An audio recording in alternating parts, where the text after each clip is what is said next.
Tá? Sim, uma das formas que eu penso bastante sobre a musicoterapia, né, vou ver se eu consigo ajudar de uma forma talvez didática, né, é pensar que a pessoa que vem procurar um musicoterapeuta, seja para ela, seja para o filho dela, enfim, para alguém da família. Porque nós temos que passar uma praticidade na coisa, não é? Eu sei que musicoterapia não é só gostar de música, claro, por isso que as senhoras estudaram, não é? Se bem que a música tem um poder fenômeno. Olha o que o Paul McCartney fez agora, gente. Tinha gente de 8 anos, 10 anos, 15 anos, 20 anos, 30 anos, 40 anos, 60 anos. Não tem idade, pô. Não é? Ele moveu montanhas. Mas prossiga, Gisele. Então, eu acho que uma forma bacana da gente pensar, né, para entender um pouquinho melhor, é assim, tem uma queixa, tem uma questão, tem uma demanda. Então, o que a gente vai fazer, a gente musicoterapeuta? A gente, né, a pessoa vai trazer esse ponto pra gente e a gente vai transformar isso em música. Como que eu posso trabalhar isso musicalmente falando, né? Então, por exemplo, acho que exemplos podem ser bacana também, né? Então, uma coisa que eu observo bastante no consultório, por exemplo, uma criança que tenha dificuldade de falar ou que não fale, né? Criança, adulto, enfim. É que eu acabo trabalhando mais com criança, então, né, é uma coisa mais automática. Mas então, por exemplo, às vezes a gente vê que essas pessoas, elas acabam indo, por exemplo, para um instrumento de sopro. Tá. Tem uma dificuldade de expressão, e aí a partir do momento que eu uso esse instrumento de sopro com ele, eu vou facilitar isso, né? Ou, por exemplo, tem uma questão motora que a gente precisa trabalhar, a gente vai para um tambor, né? Então, observar também algumas queixas e tentar, né? Eu estou falando de um modo muito simples, mas assim, é transformar isso em música, é transformar isso em som, e aí assim, acho que é importante a gente falar também que assim, não necessariamente eu vou usar a música como a gente pensa, mas eu vou usar de elementos sonoros. Claro. Né? Ela citou várias vezes, sonoro, musical. Isso. Sonoro-musicais. Sonoro-musicais. Né? Então, né, para esse paciente é bacana a gente trabalhar, por exemplo, coisas com melodia, coisas mais com harmonia, Claro, coisas com ritmo. Né? Então, aquilo que eu toda disse, uma não é só avaliação. comprar um CD e ficar ouvindo, né? Sim. Claro que não é isso, né? Mas a base, né, é a música, de qualquer forma, os sons, não é? É isso que nos encanta. Sim. Inclusive, até pela questão da escuta, né? Quando a gente, então a gente faz isso em casa, né? A gente vai lá, compra um CD que a gente quer e a gente vai ouvir esse CD. Né? E vai ser muito bacana. Mas no nosso trabalho, junto com esse histórico sonoro musical, né, é um estudo aprofundado que a gente faz. Então, tudo que a gente for colocar para o paciente ouvir, né, é muito específico. Lógico, claro. Sempre tem um objetivo terapêutico ali. É lógico. Sempre tem um objetivo terapêutico junto. Não resta a menor dúvida. Ele achou o Moi Jeju com a Brigitte Bardot. Então a gente pode aproveitar. Deixa eu cumprimentar as praças rapidinho. A todos vocês do ABC, muito boa noite. Muitíssimo obrigado pela sintonia. A vocês da NET Canal 14, TV Mais São Paulo e dos seguintes municípios onde nós temos uma TV Mais. TV Mais de Americana, TV Mais de Niterói, TV Mais São Gonçalo, TV Mais Rio de Janeiro, Santo São Vicente, Guarujá, Praia Grande, Cubatão, Limeira, Santa Bárbara do Oeste, TV Mais de Mogi Mirim, tem TV Mais em Mogi Guaçu também, Araras, Hortolândia, Rio Claro, Sumaré, TV Mais Canal 15 de Piracicaba, o Sul todinho só dá TV Mais. TV Mais de Porto Alegre, TV Mais de Florianópolis, TV Mais de Curitiba, uma das mais novas emissoras da rede, da capital da tecnologia, a TV Mais de São Carlos. E a mais nova, recém-inaugurada no dia 15 de outubro, né? 15 de outubro, a TV Mais do Distrito Federal. Agora sim, eu chamo a encantadora Brigitte Bardot com o Moi Jeju, não é? Que é uma música muito legal e é comercial, foi comercial de produtos de beleza. Era uma garota andando de bicicleta pelas ruas de Paris. Imaginem isso, imagine isso. Já já a gente volta. Je veux jouer, joue contre vous, mais voulez-vous de tout cœur. Je veux gagner ce cœur à cœur. Vous connaissez mon jeu. Atenção, a TV Mais adverte. O programa Show Mais causa dependência cultural.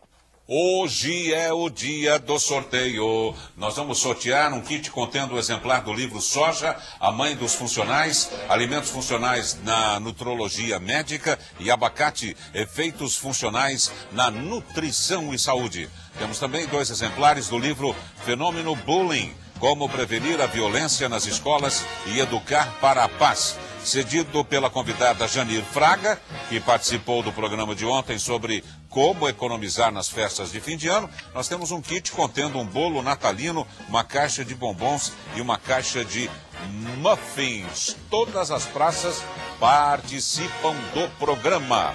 Vamos voltar aqui com as nossas convidadas. Vamos adentrar um pouquinho na técnica também para a gente aprender. Ô Gisele, estou vendo o que são esses instrumentos aí. Então, explique para a gente. Na verdade, assim, eu trouxe mais como uma forma da gente dar um pouquinho mais de exemplo, enfim. Claro. Né? Assim, necessariamente o instrumento ele não tem que ser tocado de uma forma tradicional.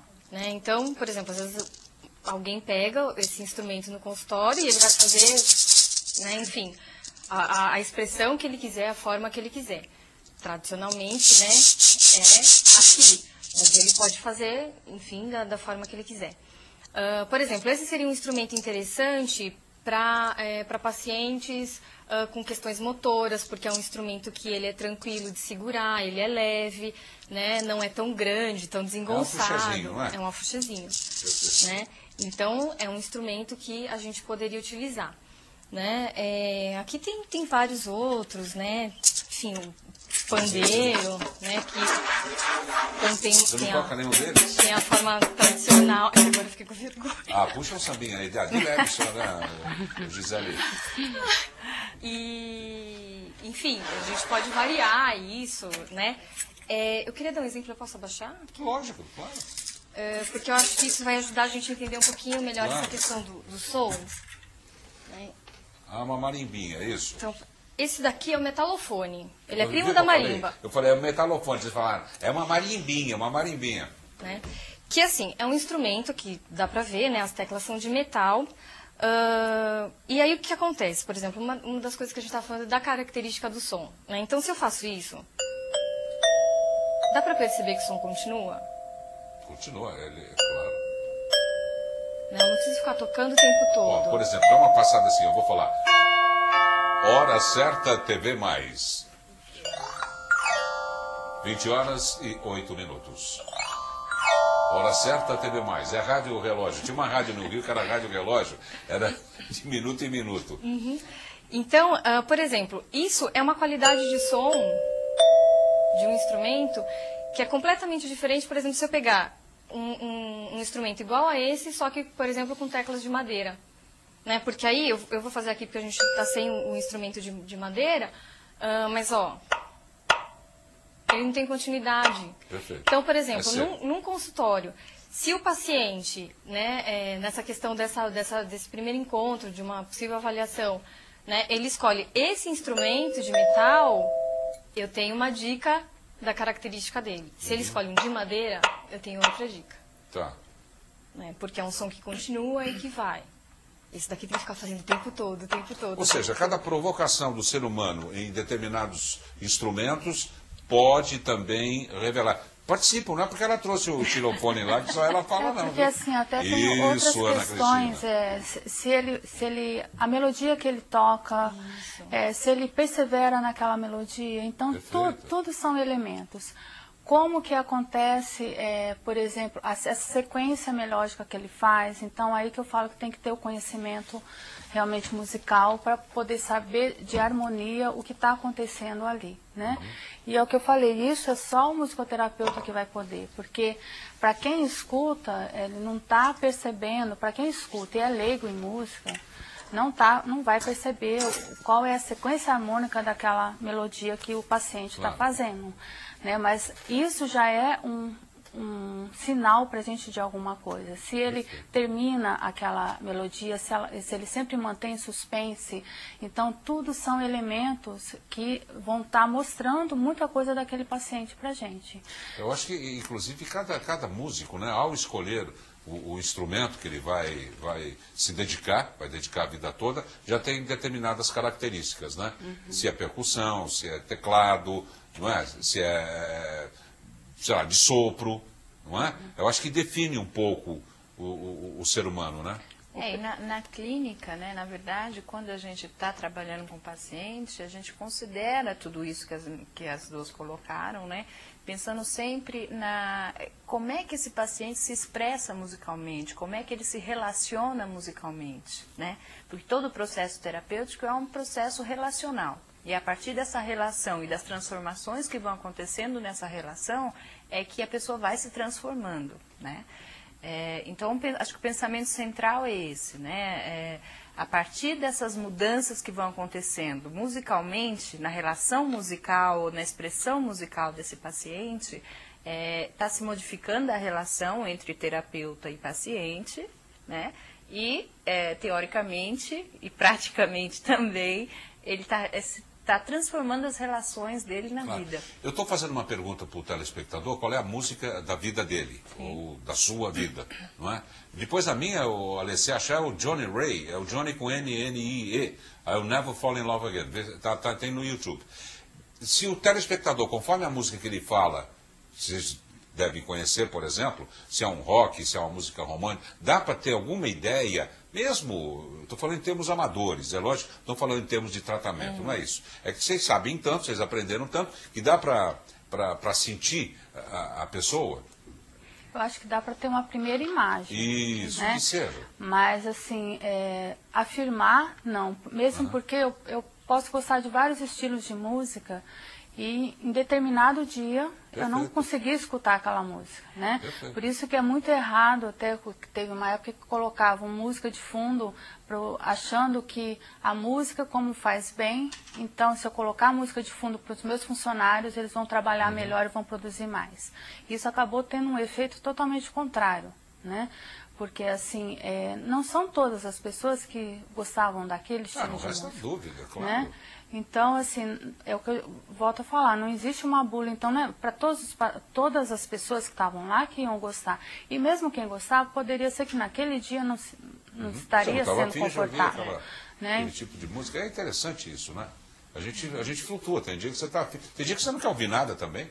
Que é silêncio. É o né? silêncio. Por mais que você goste de música, né? Que é outro elemento que pode ser trabalhado em terapia. A gente trabalha muito, né? né? Que é o que ela falou, assim, de usar os instrumentos, ter os elementos sonoros, porque a gente não trabalha simplesmente com a música estruturada. Então não é o CD, não é o DVD, nós trabalhamos com a música em si. Então pode ser um trabalho só com ritmo, um trabalho só com melodia, um trabalho só com barulhos, um trabalho